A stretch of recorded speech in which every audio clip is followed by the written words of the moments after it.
Hi everybody. So today I'm gonna write a script, yep. Hi everybody. Today we're going to do something that I never usually do, which is bake. That's right, I'm going to not only talk about writing craft today, but I'm also going to bake some delicious lemon ginger scones. Let's get right into it.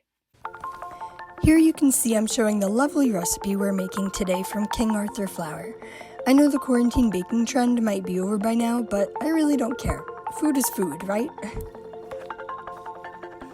I just finished covering the pan with parchment paper, and now we're going to just start pouring the mix into the bowl and get cooking. When it comes to writing, I feel people talk about it as if there's a right or wrong way to do it. In the YA world, it's common to me at least to get caught up in daily debates over how to write this pairing and this type of trope, or even queer YA versus people's expectations of how YA should be, which I could definitely make a whole entire video about too. I feel that most talks and questions about writing tend to also get oversimplified, which then makes people think you're a bad writer for just doing X, Y, or Z, or even A, B, and C. My short answer to that is no. I'll give my long answer right after I make this funny comment about slicing the butter in the scone mix. I feel like Edward Scissorhands. My point here is that you're not a bad writer if it takes you the same route to finish or write your book as anyone else, or if you take lots of meandering paths to get there either. At the end of the day, writing is writing, whatever that means to you, and it won't mean the same thing to anyone else. In my opinion, there are really no bad writers, only writers who are learning and growing and leveling up, per se. Now, this of course does not apply to the writers who write racist and sexist tropes and never learn from their mistakes, or the writers who think they're absolute god in everything they ever do. Those writers can't learn and don't even try, in my opinion, but don't feel disheartened by that, because chances are I'm not talking about anyone who watches my videos with that. A good writer to me puts in the work, however much that may be for them. You can put in all different kinds of work too. There's craft work, there's plot and character work, and work to include more diverse tropes and world building as well. I know that sounds like a lot to do, and it probably is, but luckily for you I have the whole rest of the video to cover it. For now, please enjoy this short interlude of my cat. Right here, my mom just finished adding some lemon zest to make these lemon ginger scones extra lemony, and somehow I'm going to relate that back to growing as a writer. You need to know when to add the lemon zest to your batter, first of all. In college, I was so focused on writing the right way that my first novel, that I've since shelved, was full of flowery language and complicated sentences you'd think I was getting paid by the word to write fluff. To that, I say, know your genre. If you're like me writing YA fantasy, don't overcomplicate your writing with the extra fine details of every detailed moment that occurs in your story ever. Know your pacing, and when to add certain descriptions and why, and when they move the story forward. I've learned from writing plays and my current critique partners that no words you put down on the page should be wasted. Every word and every sentence should be there for a reason. If the reason is you just like that sentence and how it sounds, I hate to say it, but find a stronger reason. If you like a sentence and it gives us detail or insight into the character's thinking, then bravo, you've got a solid reason for including it. Now, going back to the lemon zest. For this advice, it's helpful to know I'm not talking about first or zero drafts here.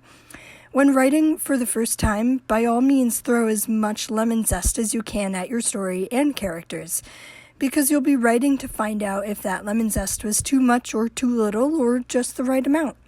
Unlike baking, we're really lucky that writing comes with a backspace key or an eraser.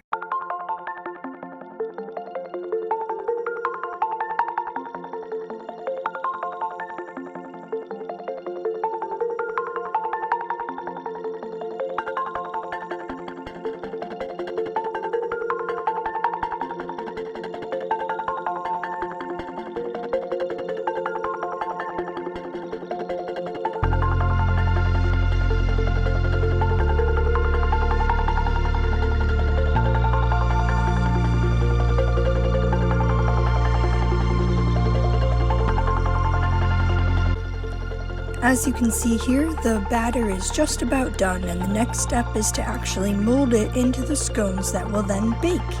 Don't worry, I already washed my hands before handling the dough.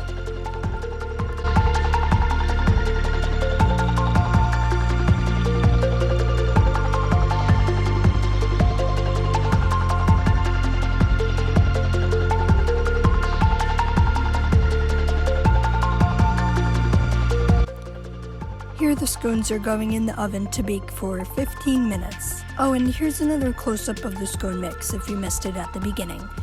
Here I'm also checking the time because I just want to make sure they're going in for just the right amount.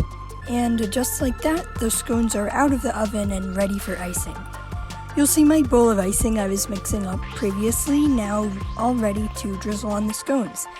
I'm actually super proud of how they all turned out. I haven't baked in a really long time, like I said at the beginning of the video, so they ended up being a nice surprise.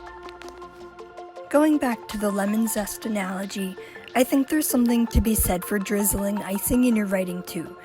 Like scones, don't oversaturate your writing process by thinking if you're good enough or not. Everyone writes and learns how to write at their own pace, so if other scones are being drizzled on much quicker than yours, don't worry.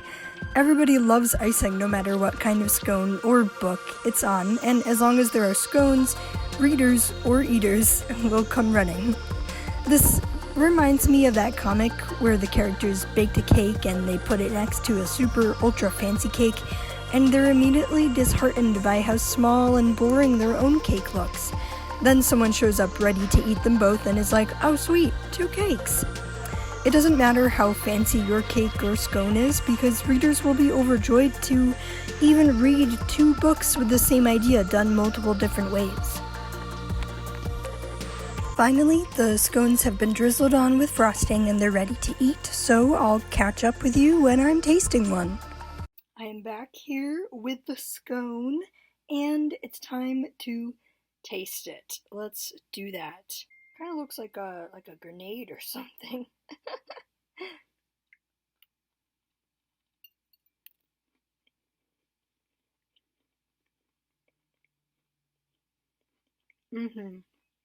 Well, this video is just going to be me chewing now.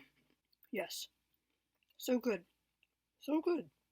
Let me know what everybody thought of this video in the comments below. Do you agree with any of the advice I have? Do you want to see me bake more pastries? I'm pretty sure I still have pretzel mix in the cupboard, so hopefully I can get around to baking that. Let me know what other topics you want me to cover in these sorts of videos too, and thank you so much for watching. I'll see you in the next one. Bye everybody!